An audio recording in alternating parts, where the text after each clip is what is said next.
face down near the mic, but I want to be able to see all of you and welcome you to tonight's North Salt Lake Commission or City Council Meet the Candidates evening.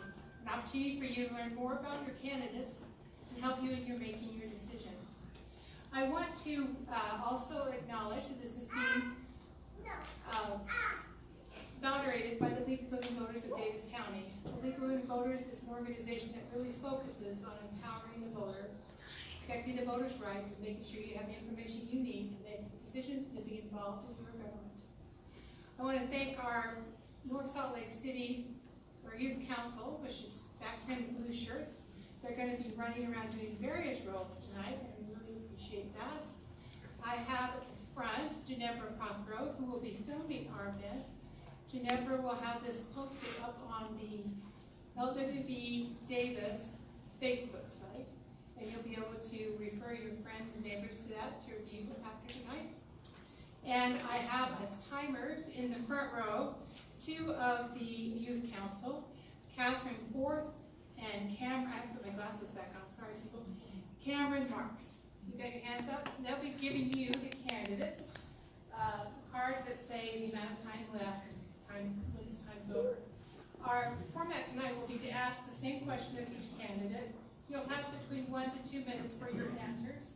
And we also encourage those in the audience, if you have a question, if you'll raise your hand, the Youth Council will come and give you a card or pick up the cards. We'll try to include as much of the questions as possible, though you'll see I'll often try to combine them as a theme so that they have an opportunity to respond to those. Please silence your phones for this evening. And at the end of each question, if you would hold your applause until the evening, we will have an opportunity to thank our candidates. It'll just make our process go much quicker if you can hold those till the end of the night. We tried to bring questions that the League was aware of, as well as wanting to involve your questions. So we hope we try to hit as much as possible, but that's also why we have an opportunity for you to meet with the candidates both before and after the evening's events. And I would also like to have us all stand, and we always want to start and meet the candidates event with the Pledge of Allegiance. And our person offering the pledge tonight is, I just lost their name. I'm sorry, it's right in front of you too. Shane Ballard. Thank you, Shane. Repeat the pledge of allegiance. I pledge allegiance to the flag of the United States of America and to the republic for which it stands, one nation, under God, indivisible, with liberty and justice for all. Okay, the first question tonight, of course, is the one where you just introduce yourselves. Let us know who you are, what made you decide to run, and what particular skills you bring to that position. And you'll have 2 minutes for this answer. Make sure you can see the cards back down there, okay? And I'm going to start with Manuel Delgado. Thank you. My name is Manuel Delgado. I moved into North Salt Lake about 4 years ago now. Moved into the Ridgeview Apartments, and my family and I, we fell in love with the city. And since moving into the apartments and getting more involved, we decided we wanted to stay here a little longer, and we ended up buying a home that opened up on Main Street. The more and more that we participate in and experience what the city has to offer, the more that we appreciate it for what it is. It's a very special city for us, and because of that, I've been getting more and more involved. I've been on the Parks and Arts Committee for the city for about 2 years now, and I've been loving the opportunity to meet with citizens, getting to work with them, participating in events that the city sponsors and hosts for us as residents, and I've been loving that opportunity to connect and interact with the residents of the city. And as I've been doing that, I've been getting more opportunities to get involved. The city council position opened up, and I feel like it's an opportunity for me to take what I've learned in that experience with the residents of the city and be able to be a voice of the residents who are concerned with how the city is doing. Again, I have a wife and 2 kids, and we've love to raise them in the city, and I feel like right now a lot of important decisions are being made for the city, and I'd love to be part of that, to not only represent what me and my family would like to see happen in the city, but also what the residents of the city want to see happen. And I feel like the best opportunity to do that is to be part of this council and to represent the concerns of all the residents of the city. Thank you. If you could just proceed once the next person comes. Okay, my name is Stan Porter, and I've been serving on the city council for a long time. I started and actually elected first in 1991. I served 2 terms. I decided that was probably enough. I got off, but then they asked me to serve on the planning commission, so I served 2 terms on the planning commission. When that was off, then they were concerned about, we didn't have any trails in the city. Kay Briggs, the mayor at that time, came and asked me to start up the Parks and Trails Committee, so I did. And I really enjoyed that job. Served there for a couple of years and decided I better get back on the council because of some decisions being made about our Parks and Trails Committee. So I did get back on the council at that point, and I've been serving since. So this is my 6th term on the city council that I'm going for. During that time, I served as the chair of the Jordan River Commission, and I'm now considered the past chair, which is a position on there. I'm currently serving as the council representative on the Uniting Neighbors, council representative for the Military and Veterans Affairs, and I work with the community garden. Although they do such a great job, I don't do a lot there. The other things that I've done, I've worked with the Davis County Trails Committee, the Shoreline Committee, the Transportation Council of Governments for Davis County, and Mayor Pro Tem. I'm 63 years old, and I raised my family here in North Salt Lake. I've lived here my whole life, except for a couple of years when I was on a mission, and lived in Bountiful. Anyway, I'd like to continue to serve for this is my last term, I promise. But I've done a good job. We put in a lot of parks and trails, and that's why I'm running again. Hi, I'm Natalie Gordon. First, I want to thank Peggy and the League of Women Voters from Davis County. This is a wonderful opportunity that I don't know that we would have had without you, so thank you for doing this. My name's Natalie Gordon. We have lived in North Salt Lake for 20 years, raised our 3 children here. Our oldest is 23, lives in Bountiful now. The apartment in North Salt Lake was too expensive, sorry. Now we also have a 21-year-old who is going to Weber. He's just home from his mission. And we have a daughter who's a senior in high school. I've served on city committees almost since the beginning when I moved into the city. Mayor Dixon asked me to serve on the Water Rate Review Committee back in the day. And that was a great opportunity to kind of learn more about the city and where things are. I served 2 terms on the Planning Commission after the Water Rate Review Committee, from 2003 to 2009, and that was wonderful. It was a great opportunity to see the city grow and to have a voice in some of that development. I'm currently serving on the Planning Commission again. I also served on the Parks, Trails, Arts, and Recreation Committee that Stan was talking about, and then also the Parks and Arts Committee that Manuel was talking about. One of the things I'm really passionate about is making sure that our community is walkable and that, and also transit friendly. So I just want to say that the reason I'm running right now is because I feel like I have a lot of skills that will benefit the city, and I'm at a place in my life where I have more free time, and I really enjoy volunteering here at the city, and I love working with members of the community and getting to know them and understanding their concerns and their issues. So, thank you. Brian Horrocks. I'm a current member of the City Council. My wife Linda and I moved into the city about 25 years ago, looking for a place to raise our 4 children. They're all boys except 3 of them. We've loved the community. I got involved back in the day on the Planning Commission. Same time Stan was doing it, and I also served with Natalie. When that time was up, there was projects coming online, and I thought, boy, I sure hope those happen. And at that point, I was encouraged to run for city council, something I never had thought I would do. I've thoroughly enjoyed my time on the council, and I've seen a lot of change in the city, a lot of growth, a lot of things I'm proud of. Politics is a Greek word, poly meaning many, and ticks, blood-sucking insects. And I think that is true in the case, except the exception to that is local government.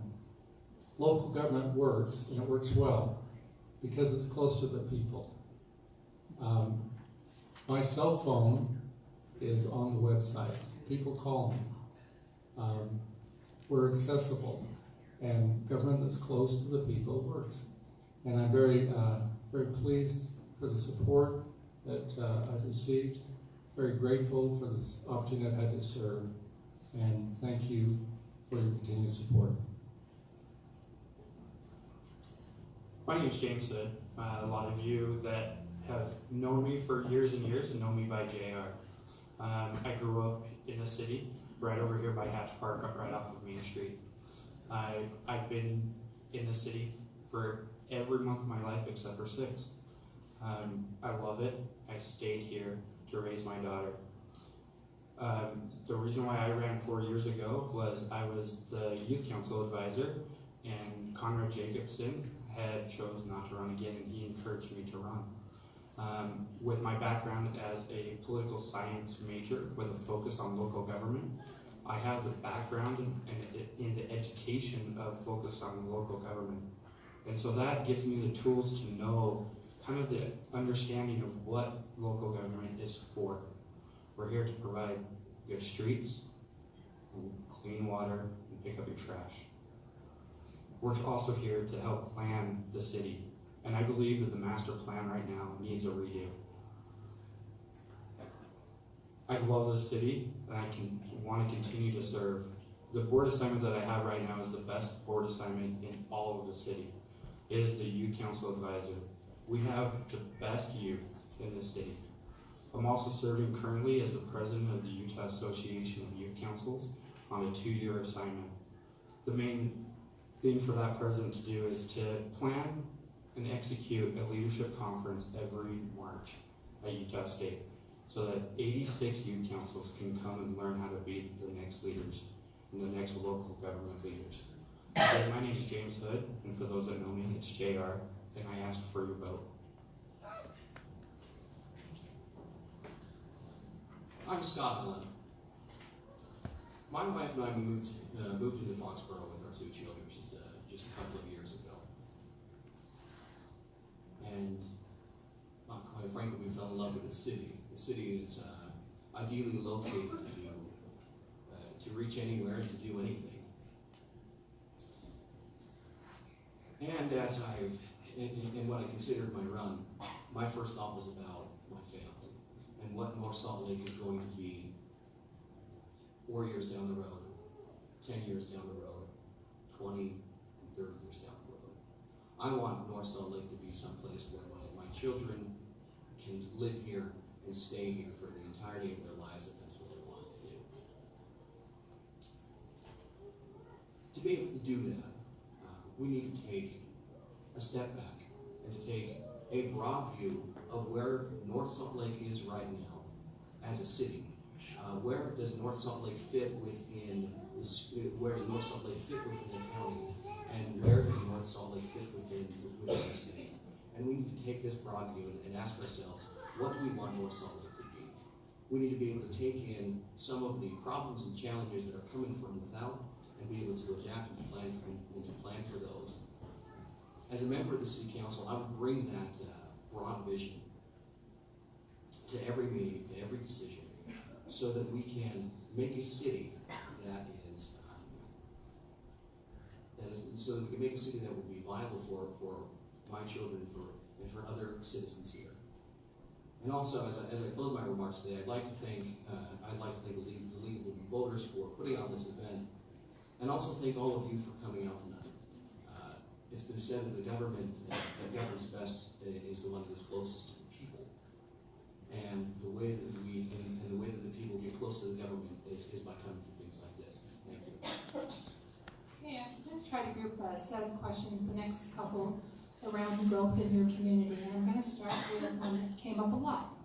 Housing is a complex issue. On one hand, we want housing that is affordable for our families to be able to stay in the area. On the other hand, there were several concerns about the amount of high-density housing currently in your area. So, do you think North Salt Lake is in balance currently on those two issues? And if not, in your position on the City Council, what would you like to see addressed around housing? And we're going to start with Stan on this question. And you will have 1 minute. 1 minute, okay, thank you. Back in 2011, 2012, we did the general plan for the city. We hired a professional team. We invited residents from the city, which we had several come to the meetings. The Planning Commission and the City Council. We worked on that thing until 2013. The plan calls for certain areas to have higher dense housing, commercial, along with that housing. And most of that's along the highway and around this area right downtown area. I still think it's a good plan. I think we're going forward. I think this problem exists throughout the state. We've got 2 million people coming in the next 25 years. We've had a plan in place. We're following that plan, and to be honest with you, it's touched me in a very personal way because it's affected me probably more than anybody. But I still believe in the plan, and I think we need to go forward with it. Thank you. I am grateful to be on the Planning Commission right now because we are working with the council on looking at that plan and making sure that it meets the needs of our city. We're looking at the P districts, we're looking at the R120 zones, we're looking at duplexes and townhouses, and just checking to see what fits where. I do believe that we should have higher density housing along our transit corridors. I think it's just smart to put higher density housing along Highway 89, Orchard, and Redwood. I also think that we need to look at the nuances of each project and make sure that the project fits the neighborhood, make sure that the project's not going to affect traffic, and also make sure that the project's going to be someplace where our children would want to live. I think that my understanding of the current land use development and management code will help me be a good council member and help me continue to work on this. I too support the general plan that Stan mentioned. A lot of thought and preparation went into it, but I also recognize that there's always unintended consequences, and I actually suggested that we review this general plan, take a step back and see how it's unfolded. We do have complex housing issues in the state. We don't want Tremonton to become the next area of growth and have to build 6 more lanes down I-15. The question is, are we in balance? I think we definitely are. Compared to our neighboring communities, we've got less high income or high density housing and so on. So I think we're looking at each project on its merit and going from there. Thank you. First of all, as I said in my opening remarks, I am not for our current general plan. I think that the current general plan lacks quite a bit in putting high density into current neighborhoods is absolutely wrong in my opinion. We're tearing down and making old houses into high density townhomes, and I don't agree with it. Putting apartment complexes on Highway 89 is fine with me because that is where the mass transit corridors are. Putting them up on top of a small lane, I'm not okay with either. Housing costs, building all these townhomes and apartments are not going to lower the current townhome and housing costs. It's been shown that it's not going to at all. And so as we keep building, these new townhomes are out of marketability for those that they're actually marketing to. Thank you. So the first question is whether North Salt Lake is in balance with the high density housing versus other things that we could be doing in the city. And I'd like to more narrowly tailor that question and say, are we putting the high density housing in the right areas? And in some spots we are, and in some spots we're not.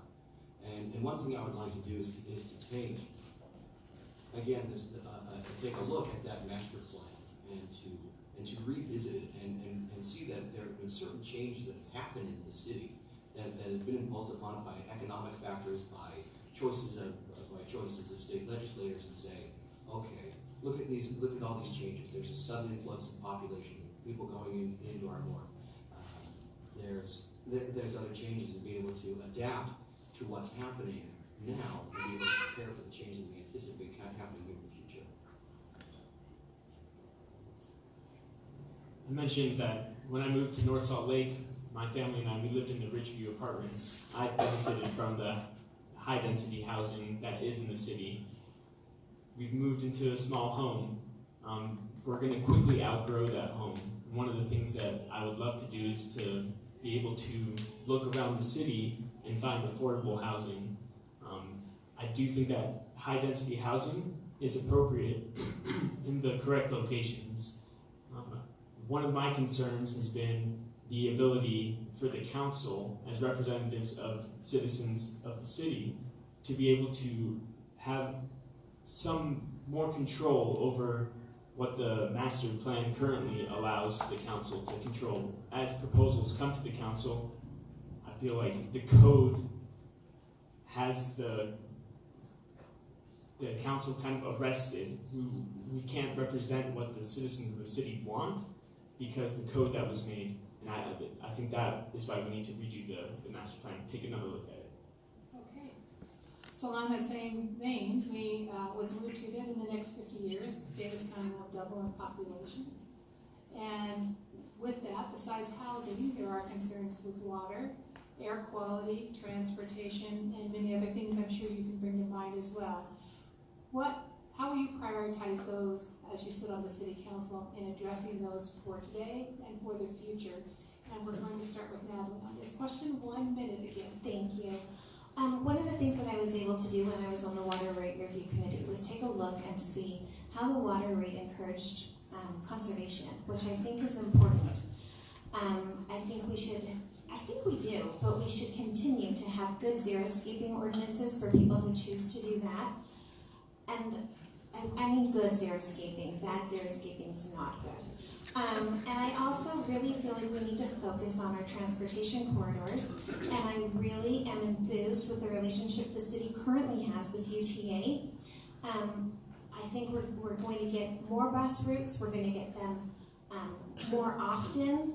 And we're also going to get bus rapid transit, which I think has been a huge help in the Provo-Orem area, and I think it will be a benefit for our community as well. One of the nice things about some high-density apartments and townhouses is not everyone that lives there is going to have a car, and they're going to be able to use UTA. I was able to use UTA to and from work today. So I think that's a great option. Thanks.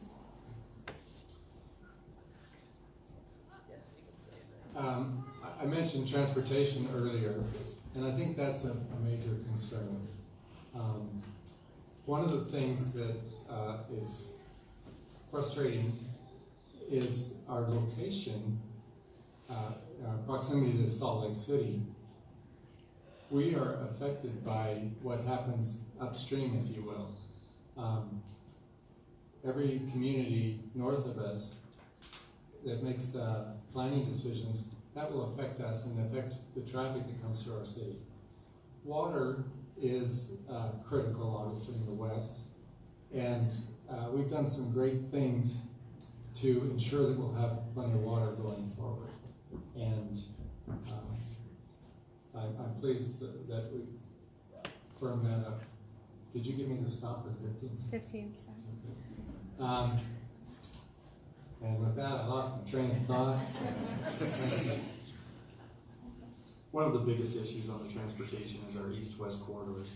One thing that I'm proud to say is the current council has already authorized a study to be done to look at putting a bridge over the railroad tracks on 1100 North. And so with that bridge, that will totally improve our wait times, and hopefully people will use 1100 North, which a lot of people call 2600 South, more than what they use Center Street now. If we have a bridge over there, I believe that more people will use it. And so I think that's one of the main things that our current city council has been looking at is the transportation on east-west corridors.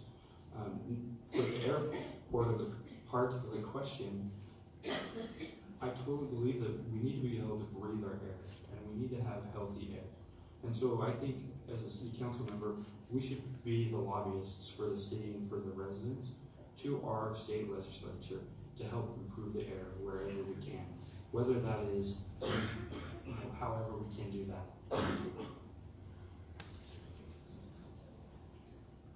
Water and air, they have no real boundaries.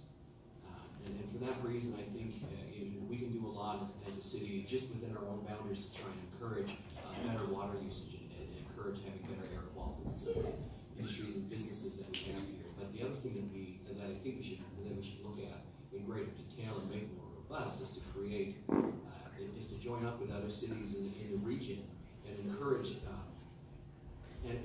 cooperation to deal with these problems like air, water, and traffic. And I'm with James here when it comes to that bridge thing. I actually just got stopped on my way here by a train. Had to wait there for it was about 5-10 minutes, and there were people that hadn't been waiting there for 20. And we really do need to take this another big picture look at what's going on, what's going to happen, and work with cities in the region to deal with the traffic, the air, and water problems, so that we're not just fighting this fight on our own. Yeah, I feel like these are vital issues to address now as the city continues to grow. Transportation is one that's interesting to me. I don't think I'd be able to get to work, to my work, to and from work, on the current transportation system. I think that's something, as a city councilor, I would love to work closely with UDOT to find a solution, to hear from other citizens in the city, to hear what can be done, how will residents actually use the transportation. I find it a little hard to imagine not being able to live here without a car, and so I think that's something that we'll have to address now as the city continues to grow. With air quality and water, I think someone suggested the role that the city council can play in advocating with the state legislature, and I think that's something that as a city council we should be doing. I know everybody's concerned about water and air, and we all talk about it. Somehow we think it's the big refineries and it's the big plants, but generally if you look at the studies, most air pollution is us driving our cars back and forth to work. Now, one thing, there's a whole section in the general plan talking about transportation, and the reason that talks about putting high density along the highway is because then we can get the mass transit coming down the highway, and then people can get to work and back from work without using their vehicles and polluting the air. Water's the same way. These high density housing units use a lot less water than our big yards and our nice green air space around our house.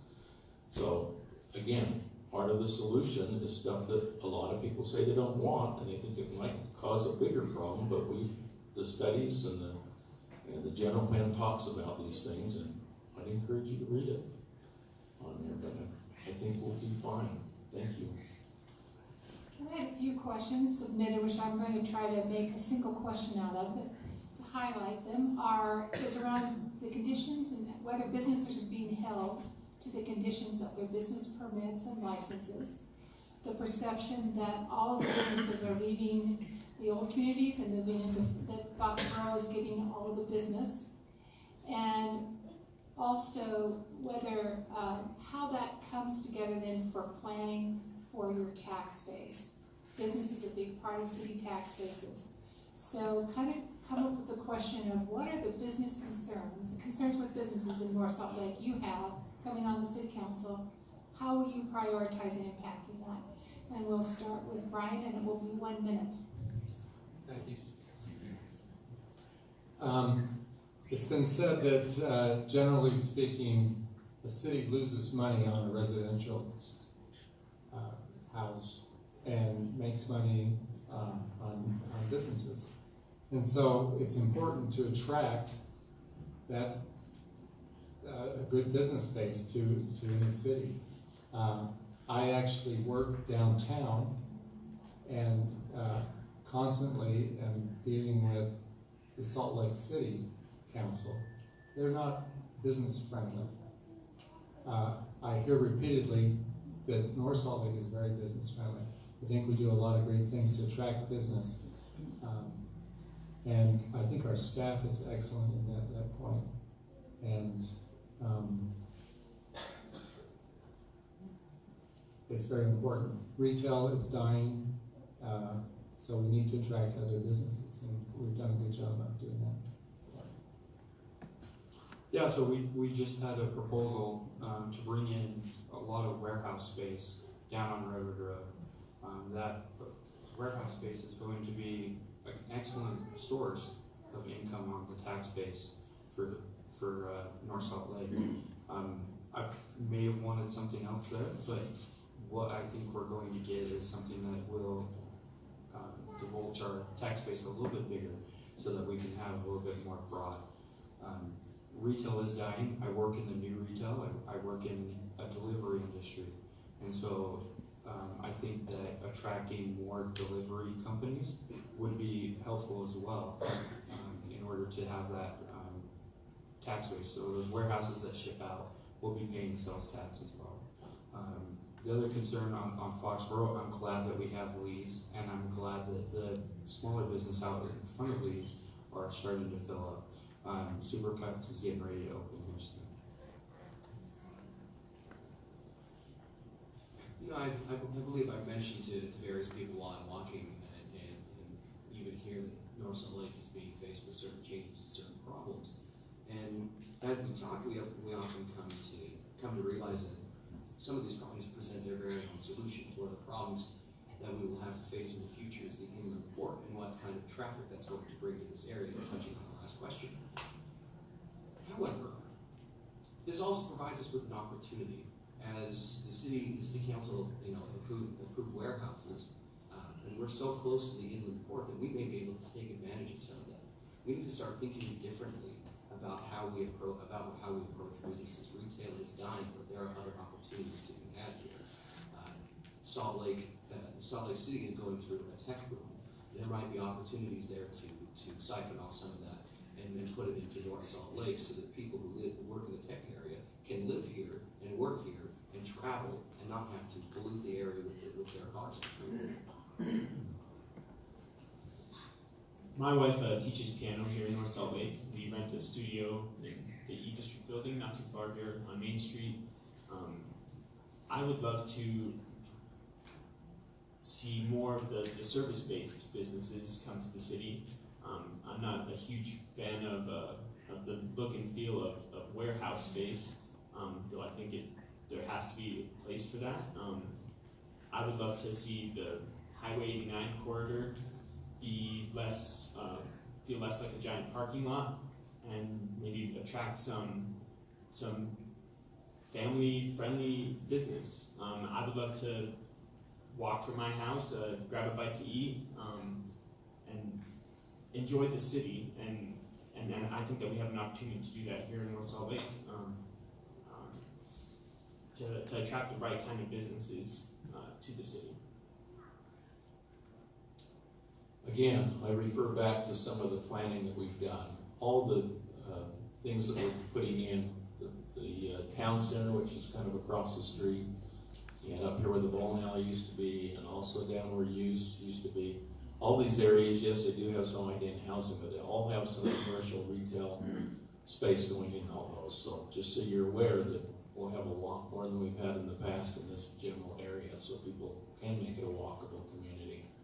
Those businesses, not sure what they're going to bring in at this time, but Also out on the west side, as James mentioned, there's actually a new kind of concept out there where they don't just warehouses, but these are gonna be offices with warehouse. So people will be putting their business in there. Again, I run my business out of my house now. I used to drive to Salt Lake, take gas, pollute the air. I can sit in my office and do everything I need to do now. So I think that's the other option that we've got coming on.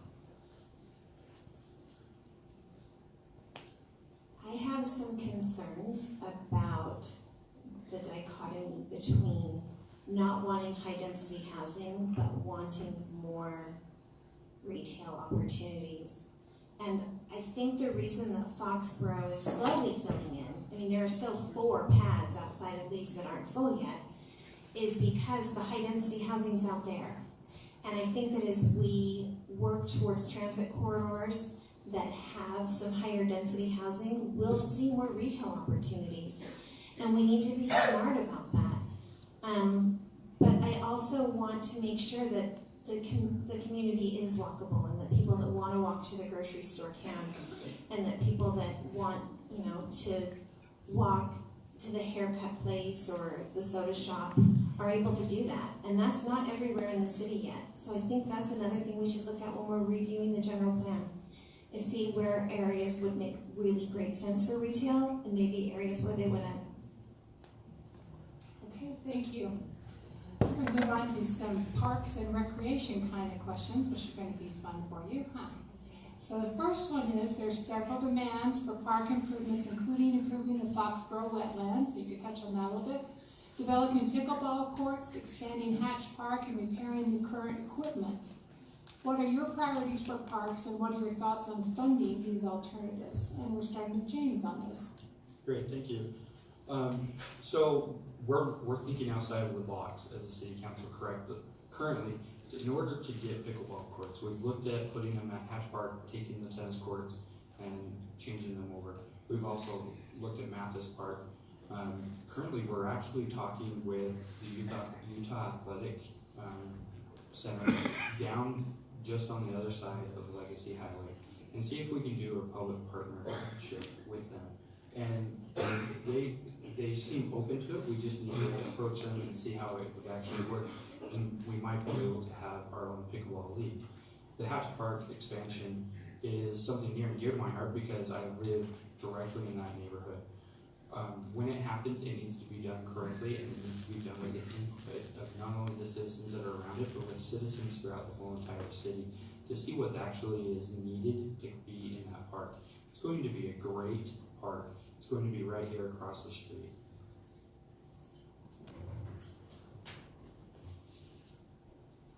You know, we really need parks and recreation. That's going to become more particularly, that's going to be more particularly felt the more high density housing that happens, so people have a place to gather as a community and to participate in physical activity.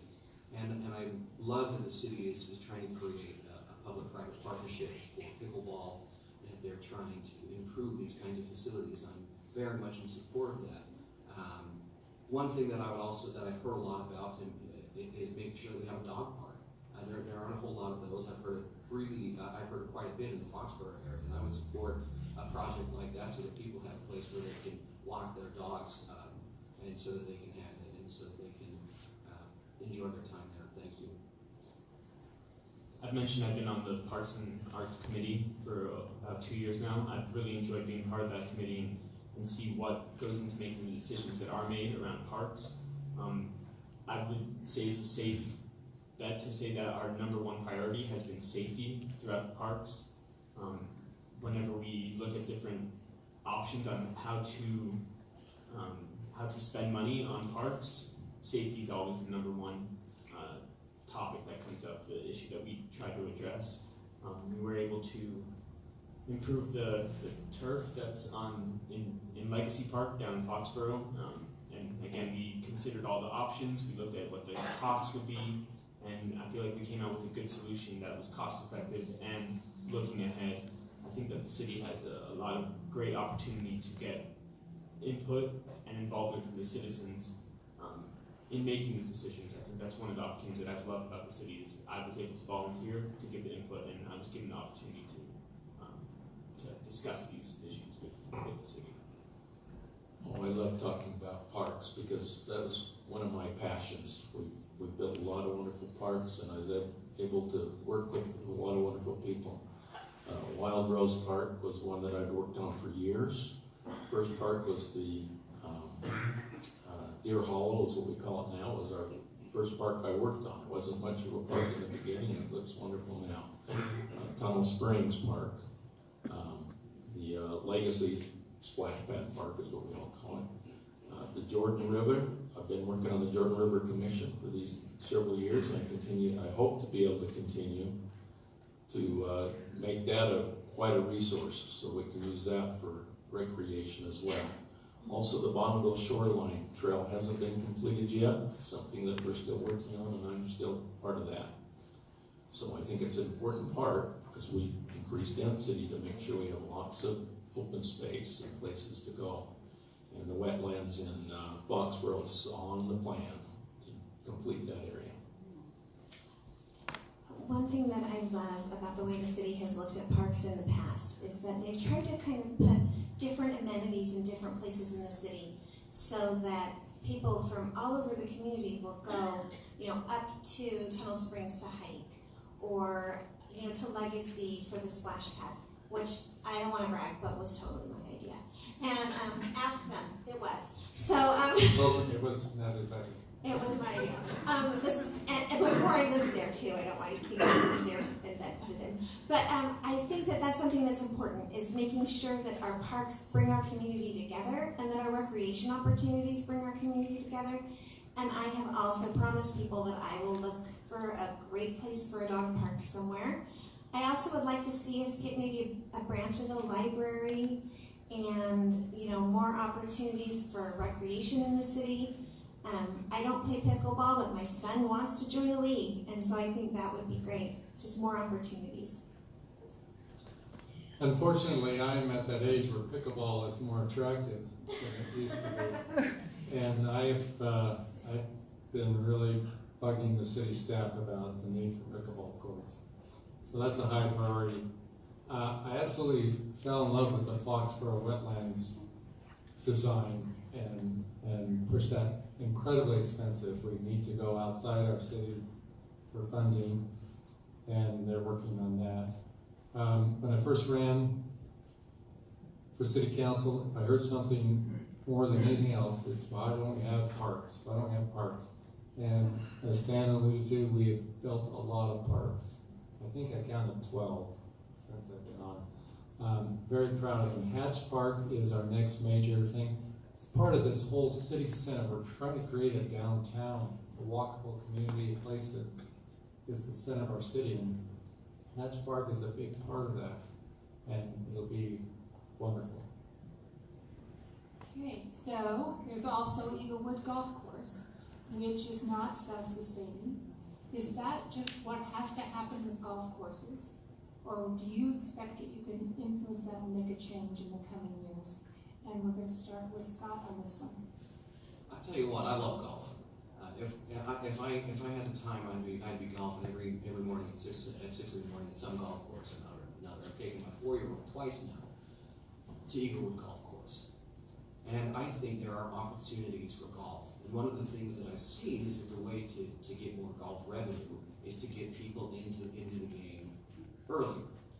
And one of the things that I would like to encourage is maybe encourage people to come visit the golf course, to try it out, to bring their kids to it. Because I tell you right now, my son, he's 4 years old. He has his own little teeny tiny set of clubs. Oh, he's 5 now. He just turned 5. He has his own teeny tiny set of clubs, and he asks me almost every week. He says, "Dad, hey, when can we go golfing?" I says, "Not this week, son, because it's 40 degrees and it's too dark right now."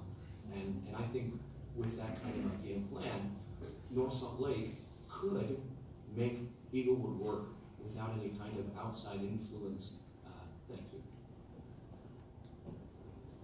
I don't feel like it's appropriate for any part of the city to lose as much money as the golf course might be losing right now. I do feel like there are opportunities to find a solution to that. I was excited to hear that the city put together a commission or a committee to look into possible solutions to help the golf course be more self-sustaining. I also think it's important to note that the golf course is more than just a golf course for the city. The city uses the golf course for a lot of events. A lot of the July 4th celebrations happen up there. We have a car show that involves the golf course. I feel like it's a city amenity, so I do feel like some expense is appropriate, but to be losing as much as it does, I feel like I'm glad that it's getting the attention that it needs to be getting now. And I feel like as we work together with the citizens who have all the stakeholders of the golf course, I feel like we can come to a solution that works. Well, I was in the beginning with the golf course, and there was a lot of opposition to building a golf course up there. Most of the opposition was because a lot of people didn't feel the city should put up money for the golf course. The decision to build Eaglewood Golf Course was made based on the fact that the developer kind of had us over the barrel. If we didn't build the golf course, this whole area would have been annexed into Bountiful.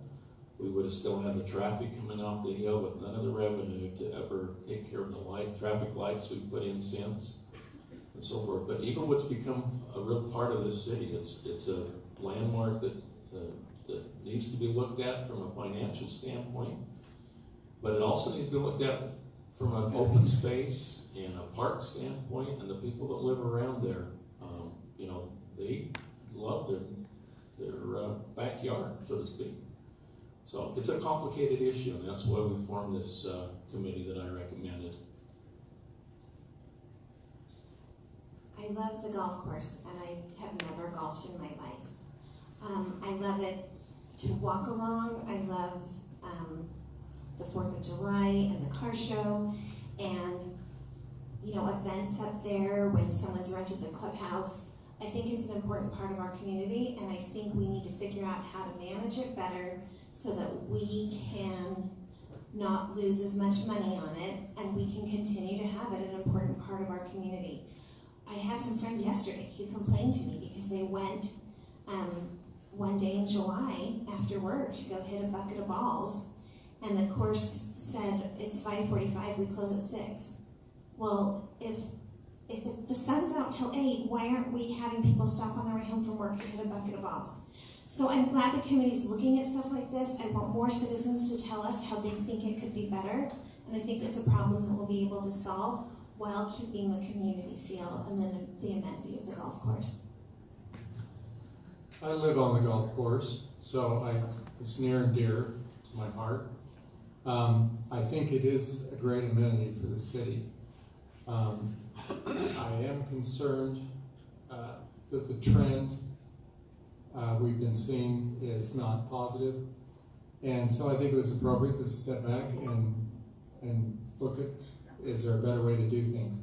I feel comfortable in saying that there will be changes. I don't know what yet. The committee will bring recommendations, and but we recognize it isn't sustainable. Having said that, we subsidize all the parks. The splash pad is very expensive to run, and so it is another amenity in the city, and it's important that we make it less of a burden and more of an asset, and we're working towards that. As Councilmember Horrocks just mentioned, we subsidize all of our parks. We go from talking about parks in the last question to talking about the golf course. The golf course is just a big park. So if we're going to have a specialized park with pickleball courts, with a splash pad, why can't we have a specialized park and a golf course?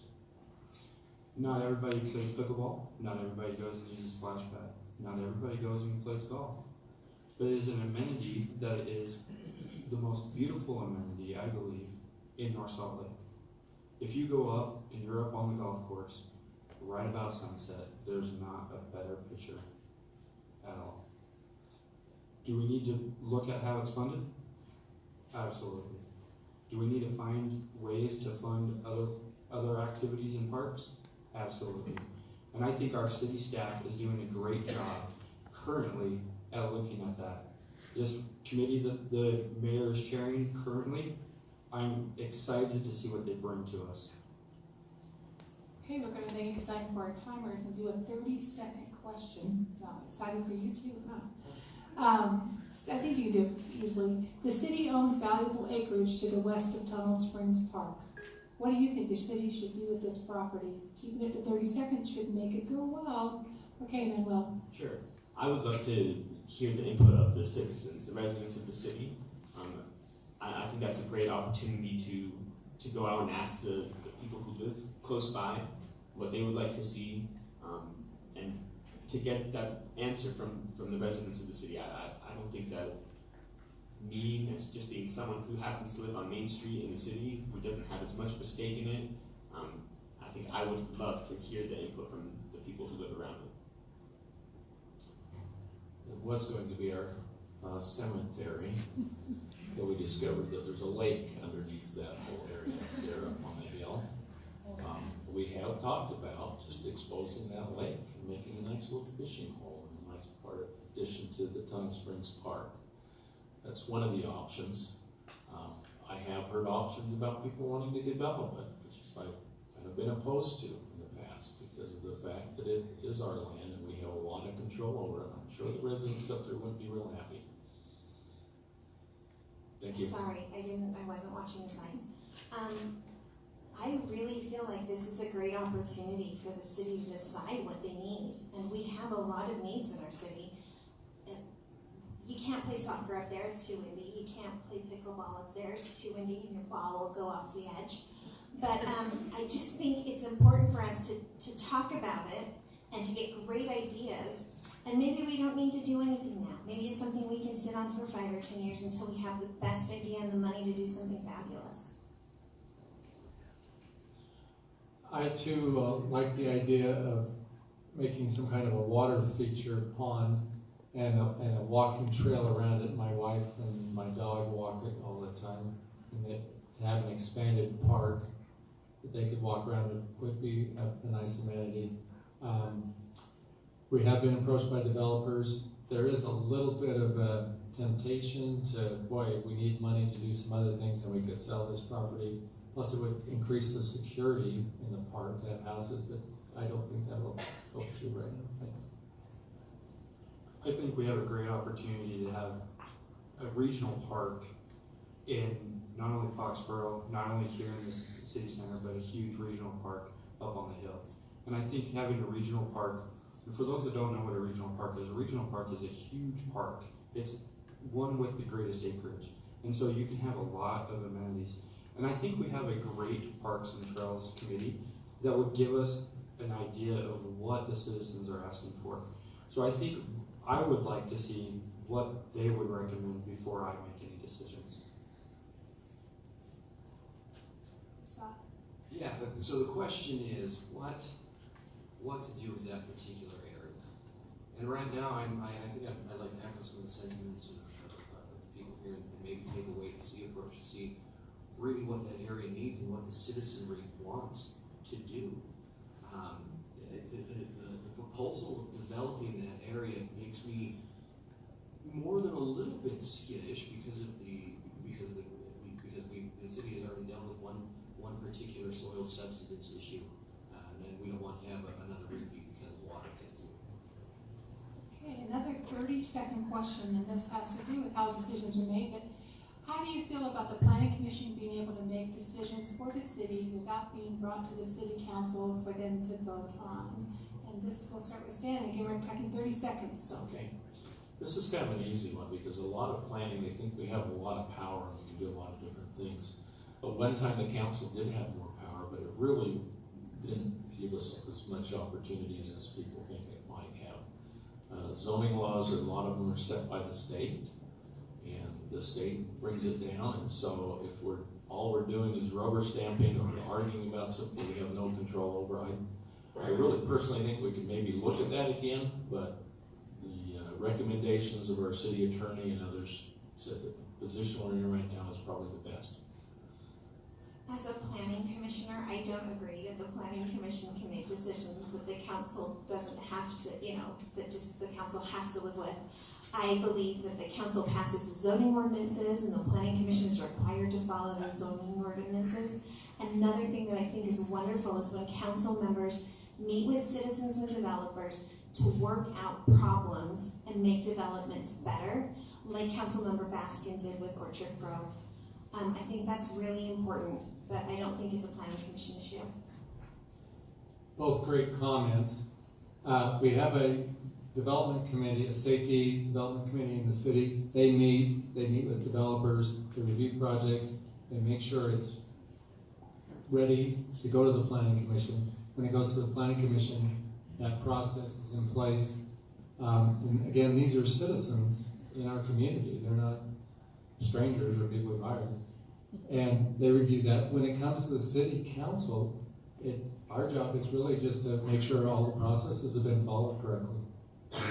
First of all, I want to respond to something that Ms. Gordon said. The Planning Commission absolutely does grant conditions that the City Council has to accept. The City Council is your voice as citizens, and the Planning Commission is appointed. The Planning Commission should not be making conditions that the City Council cannot override. No, I'd like to echo what Mr. Hood says.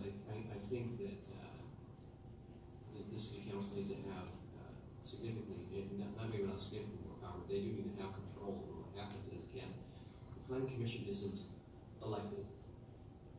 The City Council is. We are the voice of the people, and as the voice of the people, we need to be the ones that deal with it. And how we deal with that, maybe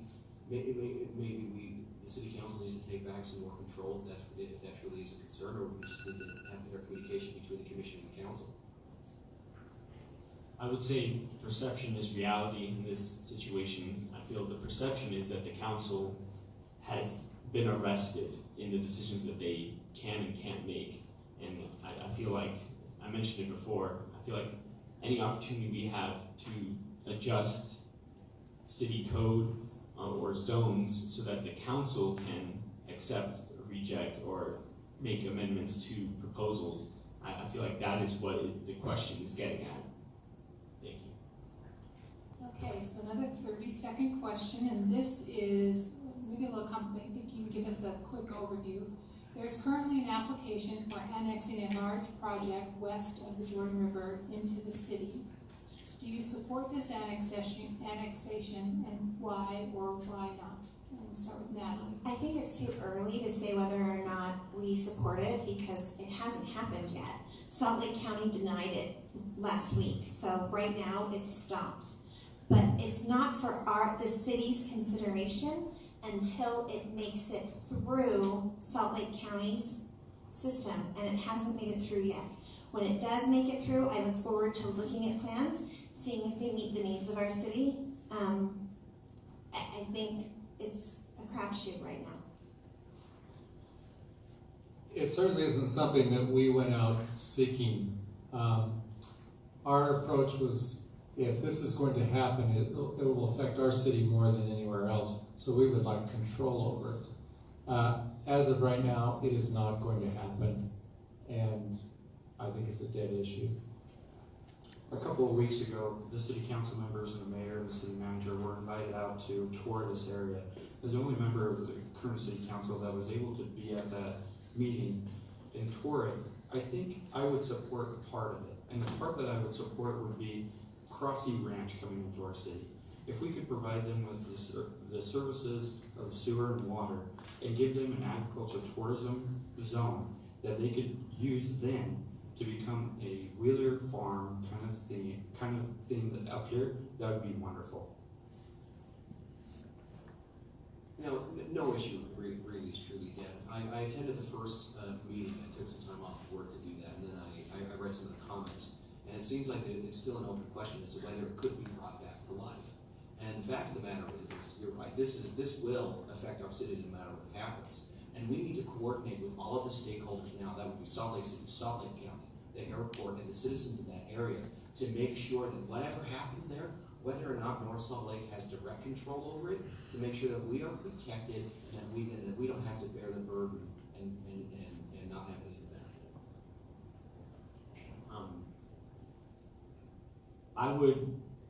I would support it if more control was given to the city council to decide what to do with the land. I feel like that's the part that's scary as residents, is saying this land is going to be annexed into the city, but you have to use it a certain way that residents don't have any say in. So I would support it. It's not an issue right now, but I would support it if there was more control given to the city council to decide how to use it. I kind of agree with Brian on this. I've worked with the people in Salt Lake County on the Jordan River Commission, and even when this was brought up a long time ago, I didn't think it was going to go very far, and I still don't think it will. But nonetheless, Cross Sea Ranch looked for a large grant so they keep their operation going. They were hoping to get that. They did not get it. Hoping to sell some of the land so they can keep the operation going. That might not happen now. So I do feel bad for that, and I think that we do need control over that area if we ever have that opportunity. It's not there now, though. This is back to a 1-minute question, and it has to do with our values we place on the high priority of keeping our children safe. Safety issues can range from physical safety to the mental health and bullying to drug use, gun violence. What role does the city council play in increasing the safety of our youth? And we're going to start with Brian on this. Thank you. You know, we've looked at, we actually have a safety committee among the staff of our city that reviews things. We've added sidewalks in various places, especially on the west side in the Orchard area. We're currently doing one on Orchard right now, bringing children to the Orchard Elementary School safer. So it's a big emphasis. We're always looking at that. Recently I attended a suicide prevention seminar that was quite interesting. Mental health is a huge issue.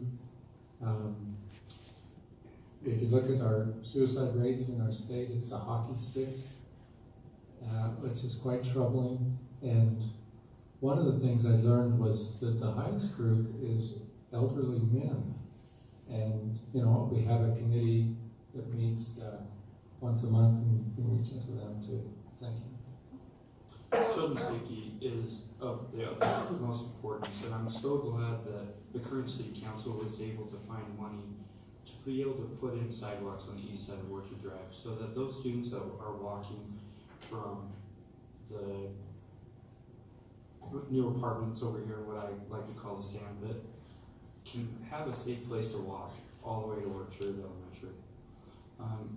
I think our staff is very conscious about children's safety and bringing us ideas on how we can be more able to serve the children and to keep them safe as they walk to school. A lot has to do with the school board though, and I think that would be more of a question on how to keep kids safe in schools would be a good question for them. We can help support them by supplying a police officer if we have money in the budget in order to supply that school resource officer. The issue of childhood safety is one that affects just about every level of government, everything that we will think about or do. It's like Mr. Hood said, when it comes to safety in school, that is primarily a question for the school board, but we can work with that school board to help them with whatever they need, whether it's supplying a police officer. Another thing that we could do is work with other cities and work with the school board for suicide and bullying prevention. I know that there is a Safe Kids Utah app or something along those lines that can help. We can encourage the use of that with our citizens, with the parents, and really help to develop, encourage the development of programs like that. And when it comes to the sidewalks, I'm very well pleased with a lot of the sidewalk and the expansion that's been happening, so that our kids can be safe as they travel to school. First off, I would applaud the city staff, current city staff, and the police department. I have felt safe in my time living here in the city. That's one of the things that we love about the city, and I feel like that's something that will continue. I hope that's something that will continue. I mentioned earlier that as part of the Parks and Arts Committee, we value safety greatly. When we see proposals for new, fun, opportunities at parks versus replacing and repairing old structures, we gravitate towards prioritizing the safety of current existing parks. That's something that we look at all the time. We want the parks to be safe for our children. I have a 5-year-old and an 8-month-old or 9-month-old now. I care about their safety. One other thing that I think that helps with the mental health is having events and opportunities for the citizens to come and connect with each other. I feel like that connection is vital to mental health. Well, safety is one of the key roles of any local government, and that's why we pay a lot of money to our police force, and we continue to do safety. Safety of children just ups that, and so there are the things we've talked about. The sidewalks, which is something we do, but the mental health issue is something that really the city has not been involved with very much. My wife, for years, had the Denali program over at the high school, and it's something that we certainly could look at doing more with, because it's in the committee idea and having communities get together and those type of things is one of the key issues, but that is one of the big problems we have today, and we need to address it. We haven't addressed it a lot in the past as a city. One of the things that I do in my day job as a school trust specialist at the State Board of Education is work with the school community councils. And each school community council in the district and the charter schools is responsible to have both a digital citizenship plan and a school safety plan. And I really think the city could do a great job in partnering with the schools to make sure they have the resources that they need to make these plans. The high school is required to do a suicide prevention night. How can we work with the high school to make that more successful? I really feel like these community partnerships will strengthen our schools and our city and will help our kids be even more safe. I mean, my kids grew up here and I've never questioned their safety, but I have noticed that sometimes they're anxious or sometimes they're spending too much time on their screens. And this is something that the city can help with. Okay. A couple of questions about your job performance as a city council person. I'm going to start with James on this, and we're just going to 30 seconds, so this one will be pretty short. If you're a current council person, can you talk about the meeting attendance you have held, and if you're not, what you're committing to, but also just comment on whether there should be an expectation for attendance at meetings, and that's James. Yeah, 4 years ago, you elected me to do a job. That job was to be here every first and third Tuesday, and I have not missed a meeting in those 4 years. I believe that I'm the only current council member that has not missed it. Now I understand if there's family vacations and stuff like that that pulls you away or emergencies, but you elected me to do a job 4 years ago, and I have not missed a meeting. I believe that in the next 4 years I would do the same. You know, if I were to be elected to the city council, the only way that I'd miss would probably be due to some emergency or health issue that would prevent me from coming.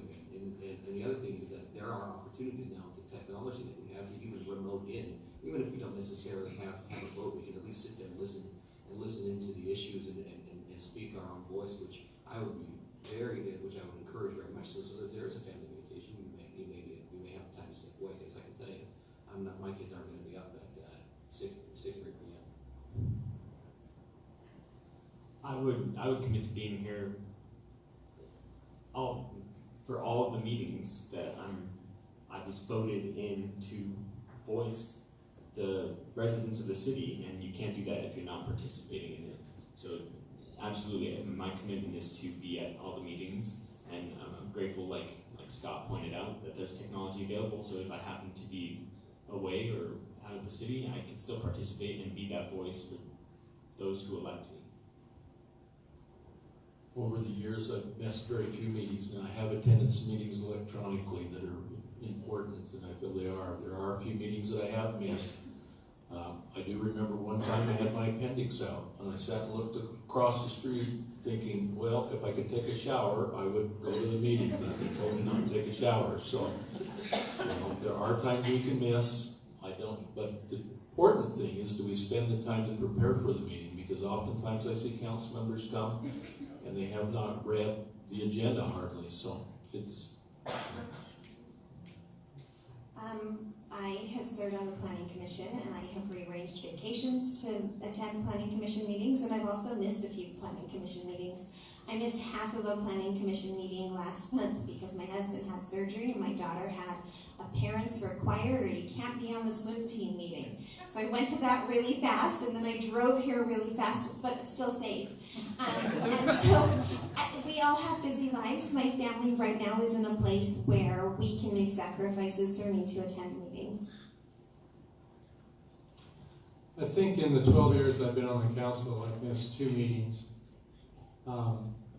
One of them was I didn't understand the whole process of getting a colonoscopy the next day.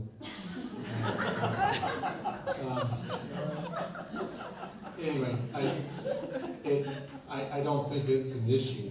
We've got very good people. They attend the meetings, both Planning Commission and City Council. And there's commitment. We're committed. Okay, we're back to a 1-minute question. We'll be starting with Scott. How will you personally reach out to residents for their input? And does North Salt Lake provide enough opportunities for residents to give their input? So, you know, as I've been running for city council, I've knocked on probably I've knocked on hundreds and hundreds and hundreds of doors. I've dropped thousands of flyers and spoken with hundreds of different people. I will, as a member of the city council, I'll always be available to speak. And one thing that we can do to encourage that is to have an even better online presence, and we do a pretty good job of that so far. And the other option is to maybe expand some of the noticing requirements, because right now it's 200, 300 feet when it comes to certain development decisions, and I think we can expand that so that our citizenry can be even more more involved and more informed. The short time that I've been running for city council, I've been excited to see the involvement of the residents of the city. I've received several emails, phone calls, text messages. I feel like in this day and age, there's no excuse as to why we can't be accessible to the residents who elect us.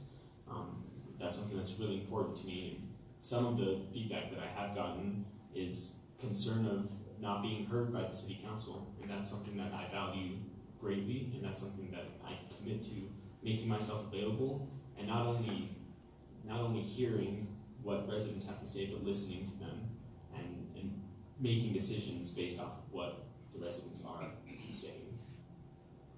Well, this is a good question because over the years, I can see that being on the city council, especially during certain times, is a big time commitment. Where I have my own business and the way I run it, I can spend the time that I need to. You know, the couple of meetings a month I have to attend, it's during the day, and other meetings, and then meeting with people. I've always offered to meet with people. Sometimes people don't take me up on that, though, for some reason.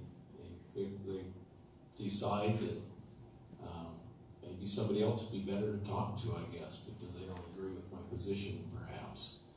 So I've always made myself available to talk to people, taking my Saturdays and my weekdays to go around and talk to people when there's an issue that requires a decision that's going to be a really hard decision. I want the residents in a particular area to be informed, to understand what the decisions are. I just want to say I know that what Stan just said was true, because I know that we've had decisions that we've had to make, and he's gone and knocked on doors in neighborhoods to ask them how they feel, and I admire that. I think we need a council that's collaborative. I think we need citizens that feel comfortable approaching the council and sharing their concerns. We have some citizens that show up to every meeting and let us know what they're thinking, and it makes a huge difference. We need to make city council meetings and planning commission meetings a place where people feel comfortable, and we also need to make sure that we're listening to people. people. And like I tell my kids, just because I don't always agree doesn't mean I'm not listening. We're not always going to agree, but we always should make sure we get the input that we need to make a decision that's best for our community.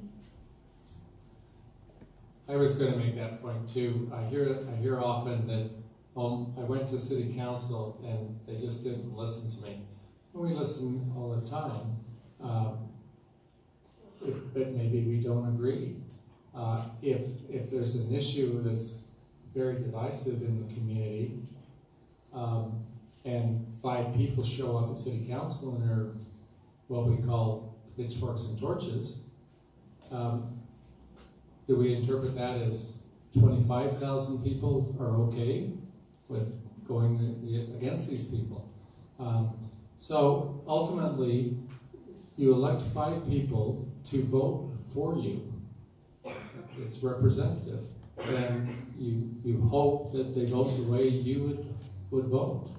I just wanted to mention a little bit, the city goes to great effort to communicate, and my wife is involved in that role. We text, we tweet, we Facebook, we send out, we're trying to communicate all the time. Thank you. So one thing that I committed to do was to check my email a couple of different times a day to respond as soon as possible to residents with their concerns. Sometimes I have to call the city manager and get the correct information if I don't know it at that time. That's what I committed to 4 years ago. A lot of people have told me that sometimes I'm the only one that responds to them when they send an email. Sometimes people just want to send an email out to get something off their chest. Don't expect an email back. But I feel that if I respond to an email, that they know that they're being heard. And so that's what I commit to going forward for these next 4 years if you vote me in again. I will respond to every email that is sent to me. Okay, your final question. I'm going to give you a minute to think about what we've talked about this evening and remember those, or think of those things maybe we didn't ask that you think are important to differentiate you from, or things that you maybe wanted to clarify a little bit more. That'll give you a minute to do that. And while you think about that, I'm going to remind people of election information. So October 7th is the last day to mail in a paper voter registration. You will start getting your mail-in ballots October 15th to the October 22nd period. So look for those. Encourage those, you're a community of a lot of people moving in. Encourage people that you know moved into your area to ensure that they have registered to vote, and they can check their registration and make sure their address is correct by going to vote.utah.gov. It's a great way to do that. So I'm going to start with Manuel, and again, you're going to sum up this evening from your perspective. Sure. Well, I do want to thank the League of Women Voters for hosting this event. It's a great opportunity to meet the residents in person. I feel like that's a very valuable opportunity, and I enjoy that. I care very deeply about what happens in the city. I have a lot of stake in what happens in the city. Raising my family here and being involved, I want to be a part of what is happening and these important decisions that are taking place right now and that are coming before the city council. It's also really important to me that the residents who do reach out to the council feel like they are heard. That's something that, to me, I mean, that's the whole reason why we have the opportunity to elect those who serve in our city. And I think my passion for caring about the city and listening and hearing is something that I can offer to each and every one of you. My thoughts are, as we've been running this campaign and going through it, is that, I've never been a politician. I've been a servant of the community, something that I'm very passionate about. I've attended the training sessions each year that are put on by the League of Cities and Towns. I've spent a lot of time and passion with our parks and our trails and any issues that come up. I try to listen to everybody. I don't agree with everybody sometimes, and they get upset at me. But this has been my city. This is a place that I care very much about. I'm not trying to move on to the next station in life as a representative of the state or some other political position.